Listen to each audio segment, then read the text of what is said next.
I just wanted to add a trigger warning to this particular video because it does deal with potential pedophiles.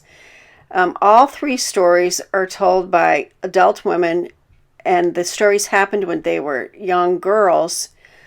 And they are from the Let's Not Meet subreddit, which, if you're familiar with that subreddit, you know that they don't allow anything too graphic. But I still felt, especially with the last story, that it might cause someone distress if they'd been through anything similar. So I just wanted to put it out there. Thank you. Number 1. Growing up, I lived in a sketchy neighborhood. Nothing too awful, but there were several convicted pedophiles that resided there. I was around 12 at the time of this story, although I have always looked much younger than my true age. I'm a girl, currently 18, and commonly mistaken for being 15-ish. Being outside was my absolute favorite thing growing up.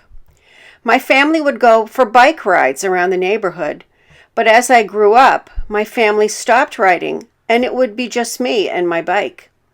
My new favorite spot to bike around was a developing neighborhood because it had 2 large hills that I could zoom down. It was about 15 minutes from my house by bike. It had previously been a golf course, and they were selling individual lots for people to build their own houses on, so there were tons of empty fields. It was around 3 p.m. in the summer when I biked down to this neighborhood. I usually made loops around the streets, but this time I had stopped by my favorite lot, the one my family and I dreamed of one day buying, because the far side of it was much like a forest. I was on the sidewalk watching a large group of quail running around with their babies when I heard someone walk up next to me. It was an older lady in her late 60s or early 70s. She was carrying a small dog, despite it having a leash on. "You like animals, huh?" she asked. "I love them. I've got 4 cats and 2 dogs at home," I replied, trying to make small talk. I have always been a shy person, and am always trying to push myself out of my comfort zone. "This is Benny," she gestured to her dog. "I love animals too. I make Benny's food myself. I don't trust none of that government-made crap."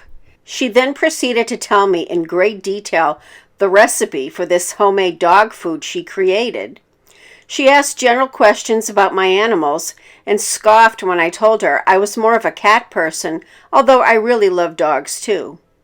After about 15 minutes, she stepped closer to me and began whispering. "I normally wouldn't tell anyone this, but it's obvious you're an animal lover just like me. We're a lot alike.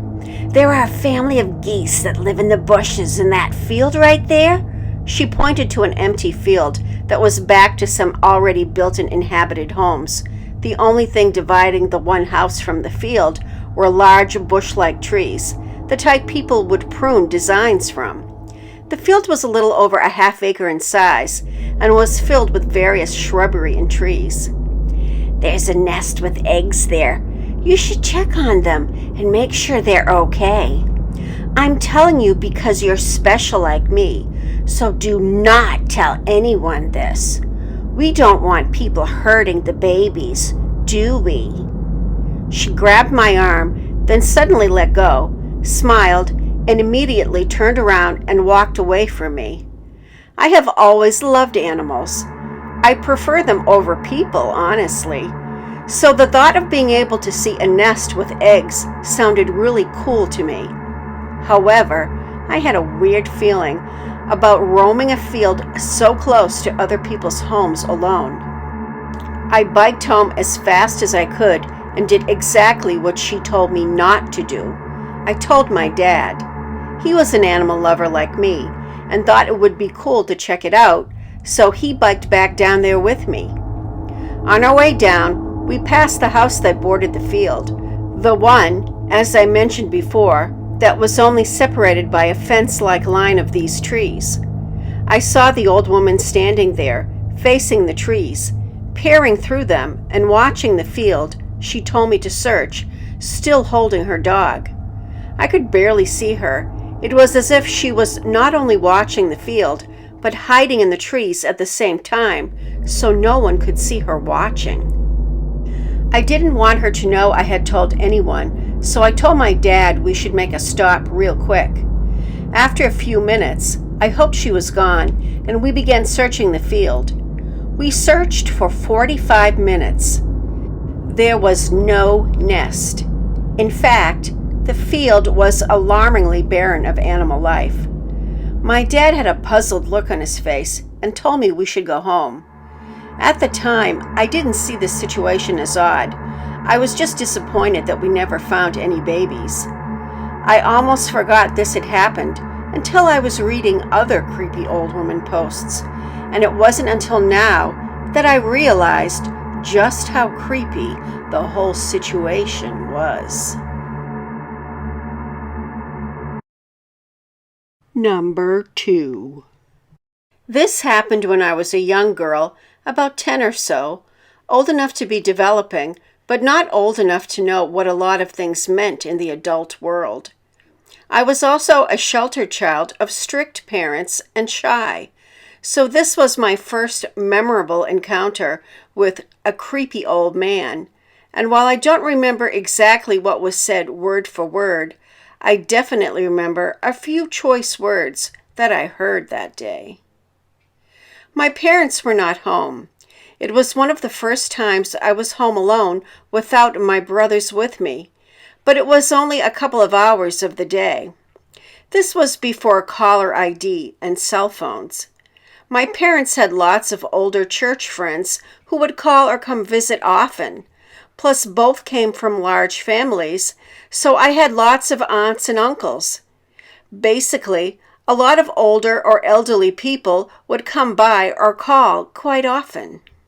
This particular day, I took a phone call that started off innocent enough. It was an older man whose voice sounded familiar enough, so I figured I would just take a message and end the call. But as shy as I was, I did not ask who it was right away. Then he started up a conversation. I figured it was too late to ask, and I didn't want to be rude, so I pretended I knew whom I was speaking to and answered his questions.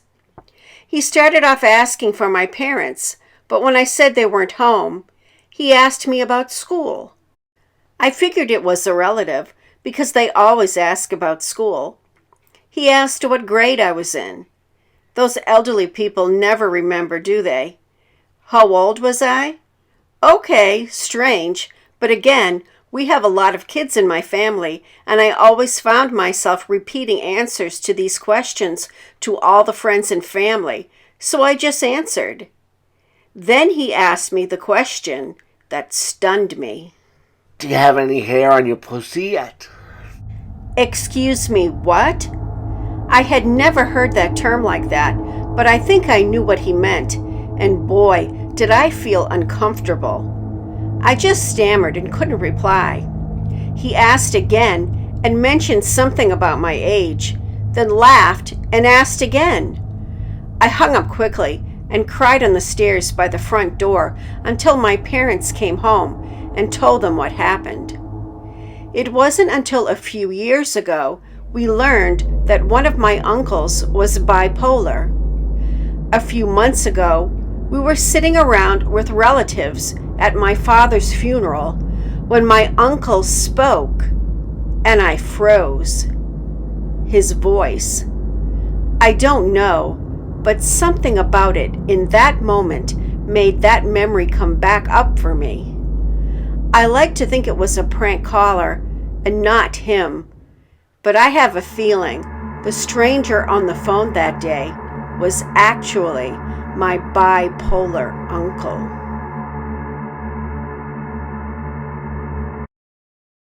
Number 3.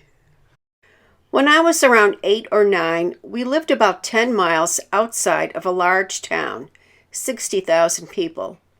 There was a service station there which also sold gas and snacks, typical small-town gas station, as well as a small grocery store.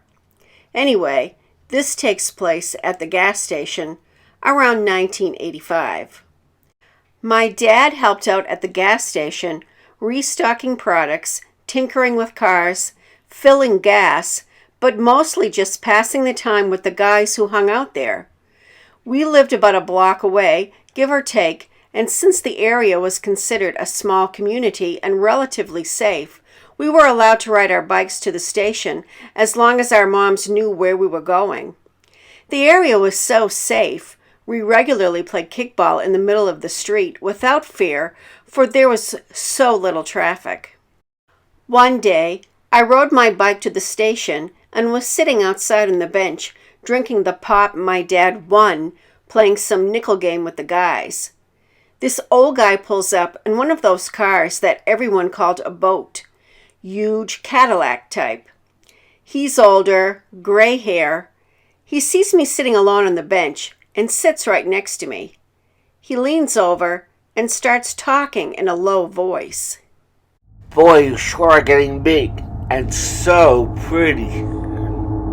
He then puts his arm around my shoulder, and I could tell it was to keep me there. There was just too much pressure on my shoulder for it to be anything else. He leaned over and started kissing my head, all the while I'm completely frozen in fear. As his arm is around me and he's kissing my head, he reaches over with his other hand and starts running it up my leg, mumbling something like, You like that? or, You like that, don't ya? I was just about to start crying when my dad steps out and said, Joe Doc 95, you okay? Why don't you take this home to Mommy, okay? Creepy old man was startled and moved away in a hurry and said, That's Joe Doc 95. I thought it was... Insert name of station owner's daughter 2 years younger than me. My dad just said, Go on home, sweetheart. I didn't hesitate and pedaled as fast as I could. I don't know what, if anything, was said, but I heard my dad's voice loud as I was driving home. If I ever catch you near my daughter or anyone else's daughter, you will not see the light of day.